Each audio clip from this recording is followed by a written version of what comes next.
The Premier League is back, and what a first week it was. Packed with goals, drama and controversy. From Liverpool's roller coaster win to Man City's ruthless statement, and even a few shocks that nobody saw coming. We're breaking it all down right here on the EPL Breakdown, only on the Football Focus Network.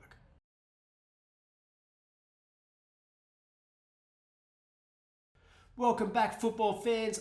I'm Aaron Beggs, and this is the first episode of the EPL Breakdown for the 25-26 season. Each week we'll cover the results, highlights, big talking points and the league table. So if you love your Premier League football, hit that subscribe button because we've got you covered all season long. Starting off with the highlights and results this week, we'll head to Anfield, where Liverpool kicked things off with a 4-2 win over Bournemouth. Plenty of goals, plenty of drama, but also plenty of concern for the Reds. Liverpool's attack looked lively, but their defence looked, let's be honest, very, very shaky. And sadly, the game was marred by racism accusations between a fan and a player, which is now under the investigation. Not the kind of headline the Premier League needed for their opening game. Up next, we head to Villa Park, where Aston Villa and Newcastle played out a frustrating 0-0 draw. Neither side really took the risk to push for all 3 points. Without Alexander Isak, I think Newcastle might be shafted this year. I can't see them at all competing in the Champions League, the FA Cup, the Carabao Cup and the Premier League. That's not going to happen unless they make some money or get some money into that striking partnership there. It's not going to work. Tottenham took on newly promoted Burnley and they looked sharp in a 3-0 win over Burnley. Spurs pressed high, moved the ball quickly and punished Burnley's mistakes. For Burnley, it already looks like it's going to be a very, very long season. We head over to the Stadium of Light and Sunderland beating West Ham 3-0. Newly returned to the Premier League, Sunderland took full advantage with energy, pressing and a ruthless final third. It's only one game, but if I was a West Ham fan, I would already be worried. Moving down to Brighton, and Brighton and Fulham ended 1-1. Both sides had their moments. Both teams will feel like they could have stolen it, but Brighton especially might feel they left points on the table at home.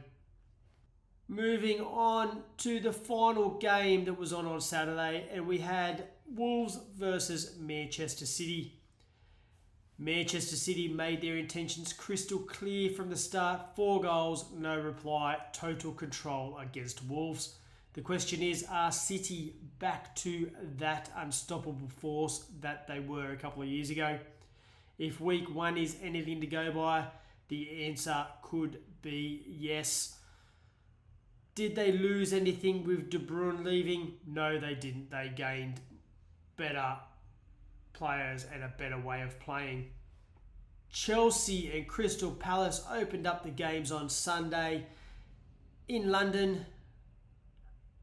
Plenty of possession for Chelsea, but little cutting edge. Palace defended bravely, and in truth, Chelsea never really looked like breaking them down, especially when they went 1-0 down and Palace's free kick got disallowed.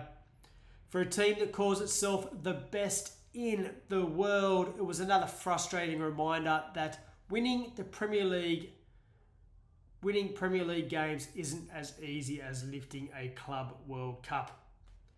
Moving on to the second game from Sunday, and that's seen Nottingham Forest beat Brentford 3-1.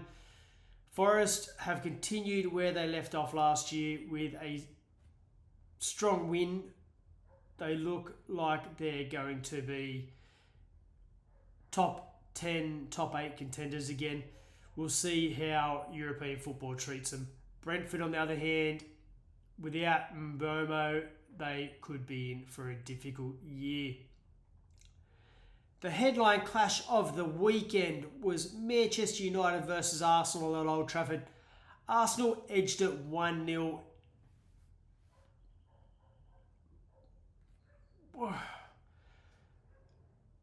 You could have give or taken the goal being allowed or disallowed. Was it a foul on the goalkeeper? Last year, yeah. This year, maybe not. Could the goalkeeper have been a bit stronger? Yes, he could have.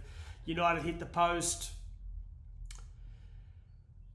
United were all over him in this game, I'm not going to lie. Arsenal don't look like title. What I've seen, Arsenal aren't title challengers from what I've seen. United, on the other hand, will feel very hard done by. They created chances, had the crowd behind them, but still come away with nothing. Frustrating for Amorim.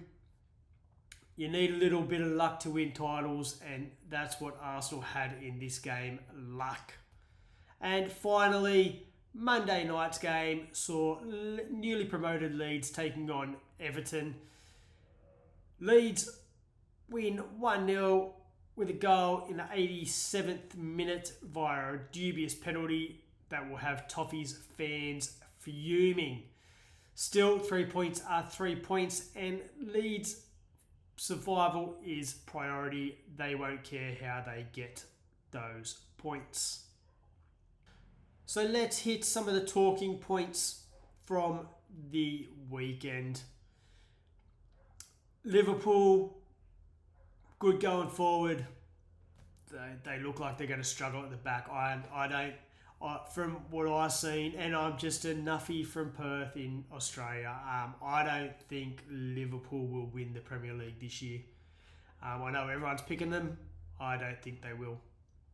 The team I think is going to win the Premier League is the next team I'm going to talk about. And is Manchester City back to their best already? We know last year they had a rebuilding year. Pep wants a smaller team. Will that hinder them come Champions League time? When you've got Champions League football, Premier League, Carabao Cup, FA Cup, all within a couple of weeks of each other, will that hurt them? Time will tell, but from what I've seen, they absolutely decimated Wolves. Burnley, West Ham and Brentford, those are three sides that could really struggle this season. Forest are moving forward. Again, we'll see how European football treats them.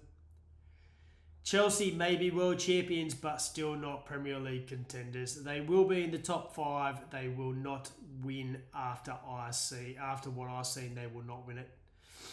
And Leeds, helped by the referee, perhaps, but off to a dream start, back in the top flight. Arsenal beating Manchester United. But do they look like champions? I'm going to say no. Unless Gyökeres can actually start scoring goals. He didn't have a shot on goal at all in this game.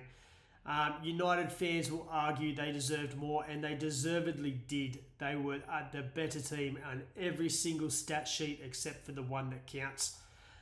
They look like a reborn team under how they've set up, and I think they will shock a few teams this year.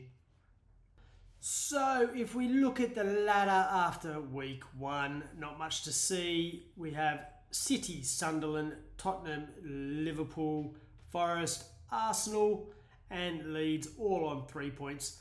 Villa, Newcastle, Brighton, Fulham, Chelsea and Crystal Palace all on 1, and the remainder of the teams are on 0.